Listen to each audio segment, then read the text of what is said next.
all know that music entertains us, but there's so much more to it than that. Music is what brings us together. It can inspire, motivate, and heal. And just sometimes, a song can say everything when we can't. I'm so excited to bring you these wonderful tunes and artist stories. I'm Stacy Newman, and this is More Than the Music.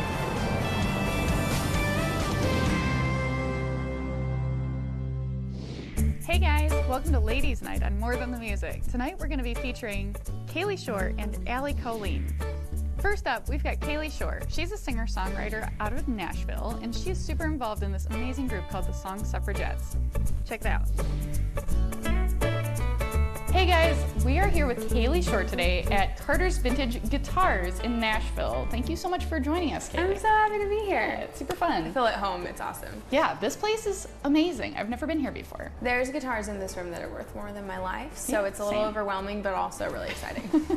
I think like $100,000 mandolin over there. That's a house. Yeah. So, yeah. You have a new EP out, Awake. Tell us a little bit about that. Yeah, so it's a 7-song EP.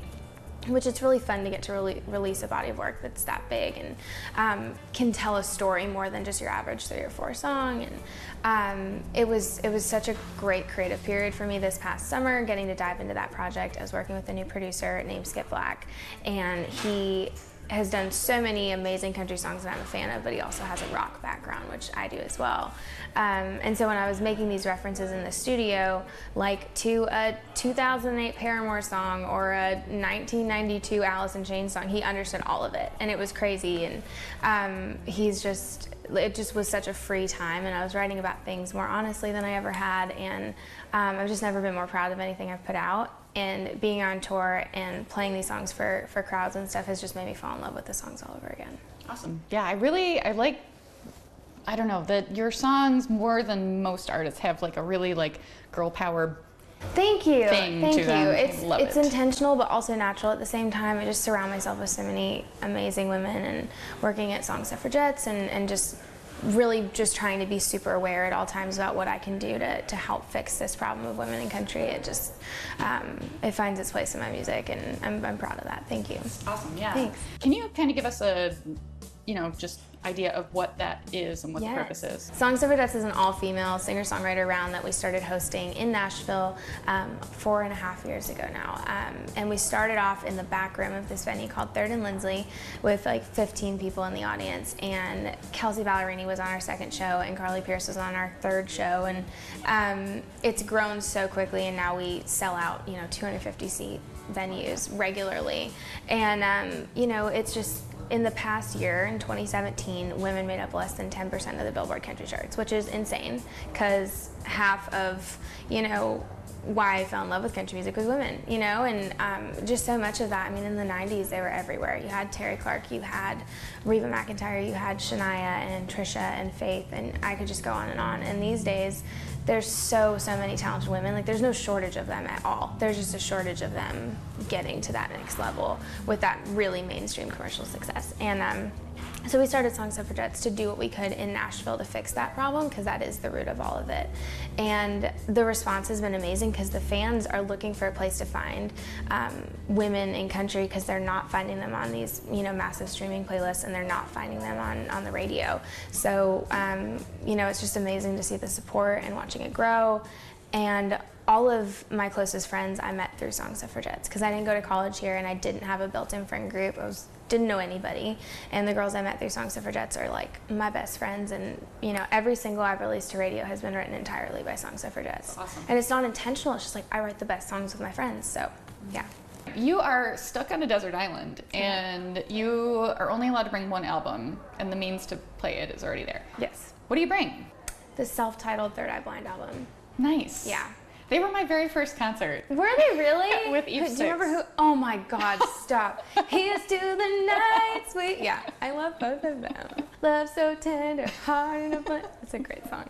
God, I wish I was at that show. My first concert was the Dixie Chicks with Michelle Branch opening at Madison Square Garden. So nice. I think we're both pretty solid. Yeah, that's amazing. And those 2 concerts are pretty much all you need to know about me. So yeah.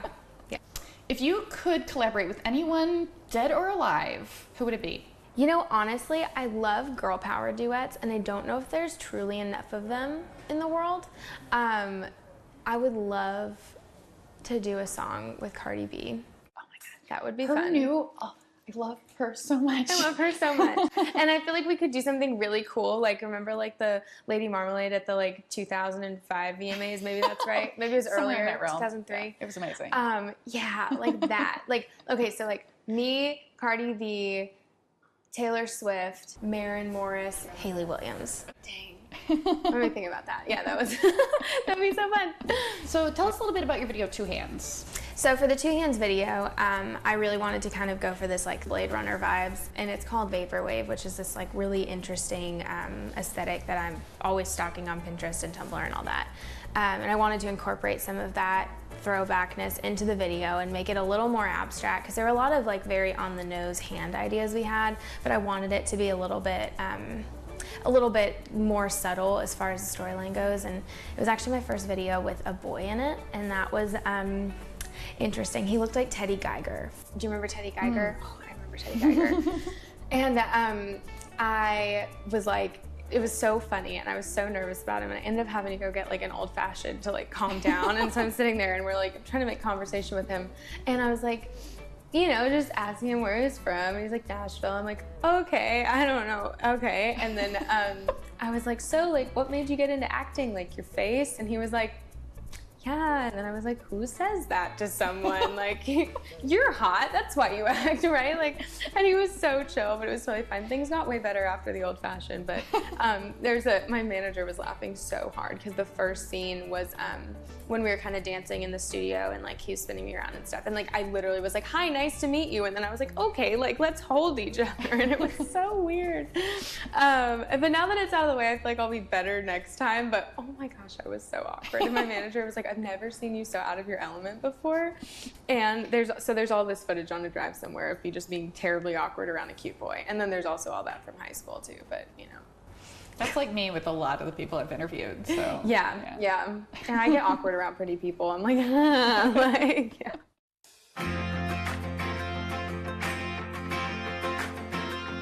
I can drink any man under the table. You say I should have a warning label, but you like it. Yeah, you like it. When I lose my keys, I lose my mind. You just laugh and roll your eyes, but you like it. Yeah, you like it. I'm not perfect, you don't care. I ain't sorry, you ain't scared. 'Cause you got two hands that know how to hold me, love me like only you can. And maybe I'm crazy, but baby, you take me as I am. You know I don't try to, but I can be hard to handle.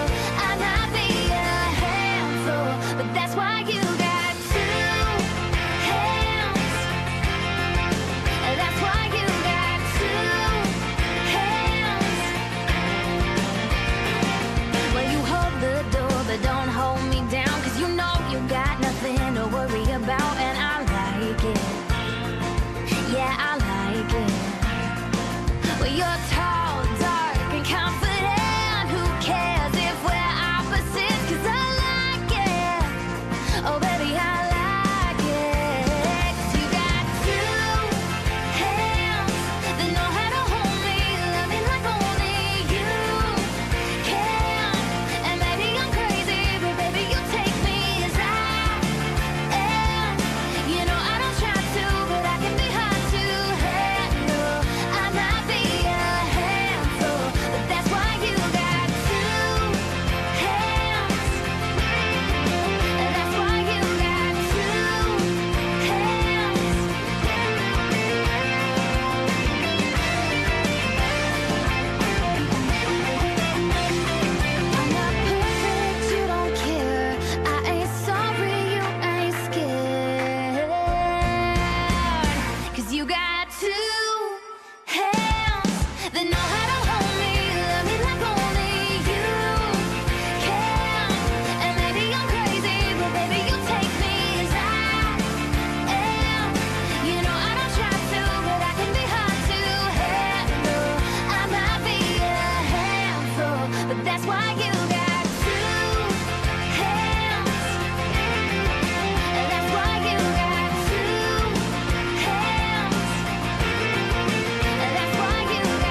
Talk to us a little bit about the very first time you played for an audience. The first time I ever played in front of an audience, I'd done like, little solos at church and choir and stuff, but the first time I ever got up with a microphone was at church camp.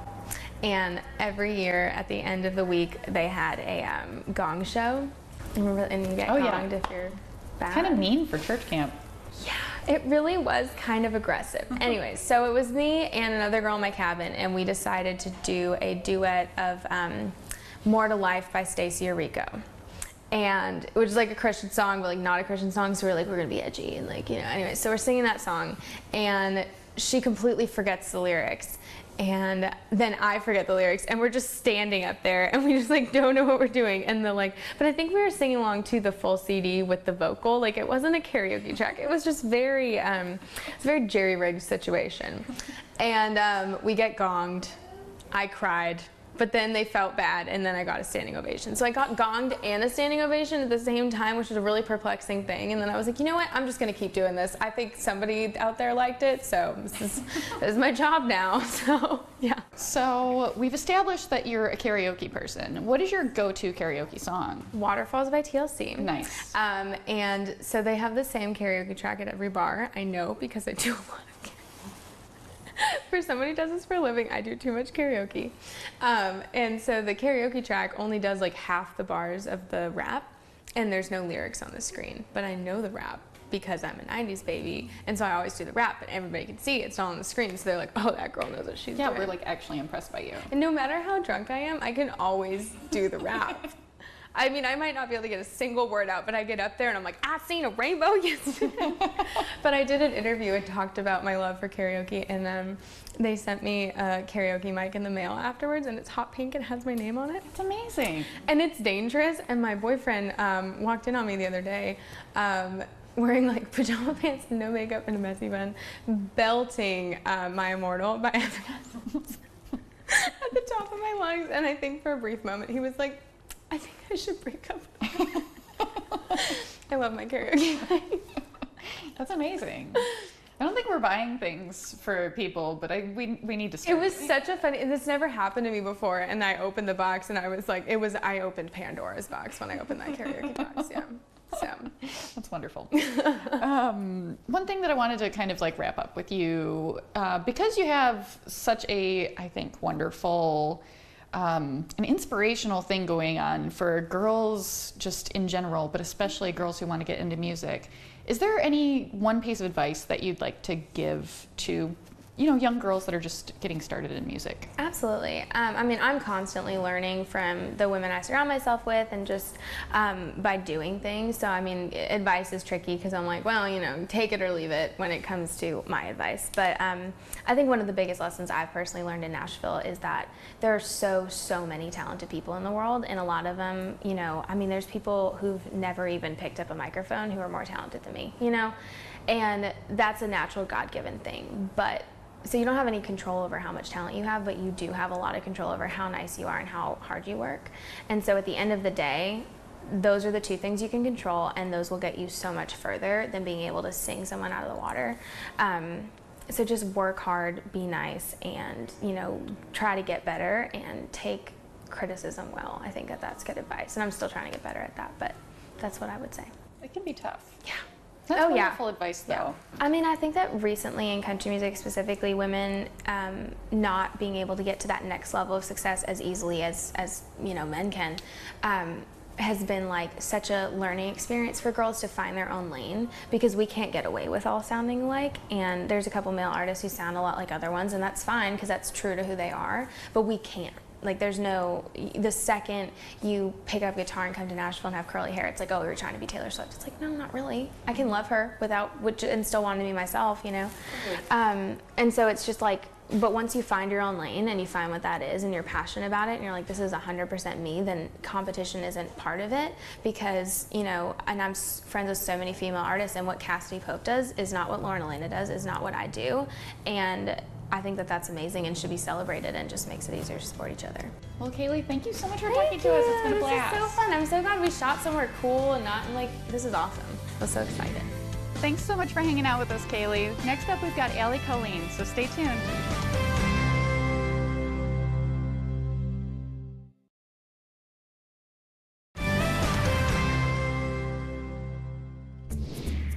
Hey guys, welcome back. Next up we've got Allie Colleen. She's a new songwriter on the scene in Nashville, and she's got pipes to match. You might have heard of her dad before too.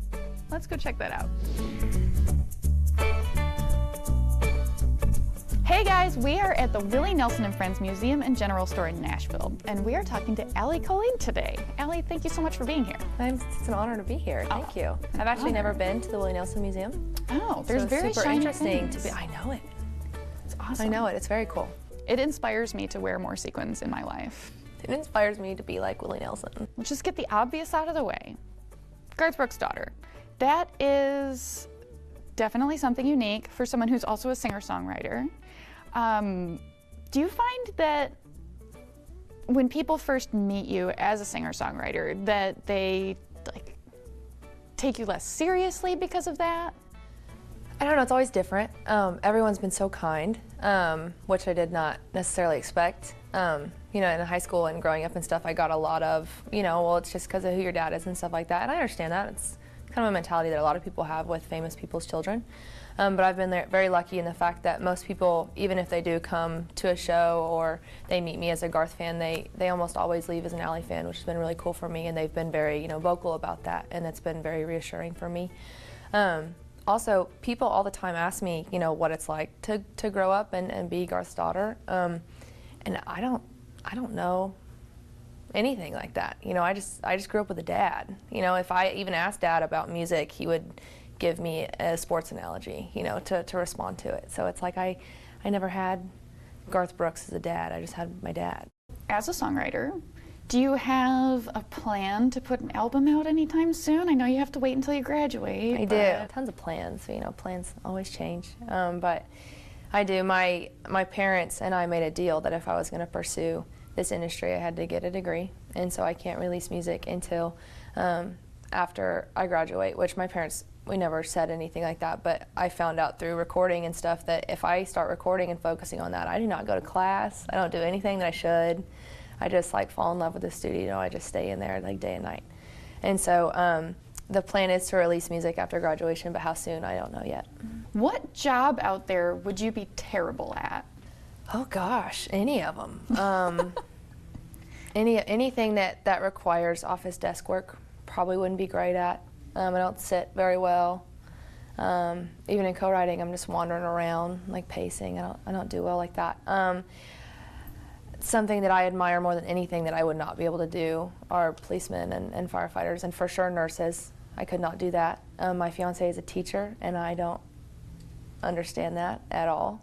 I think it's so cool, and I think it's so underappreciated. But I mean, even as a student myself, you know, I didn't realize what all my teachers were doing for me until, you know, maybe last year. So it's like, so I don't think that reward is very present for them, and it should be. Yeah, my best friend is a teacher, and same exact thing. Until she was doing it, I just never thought about it.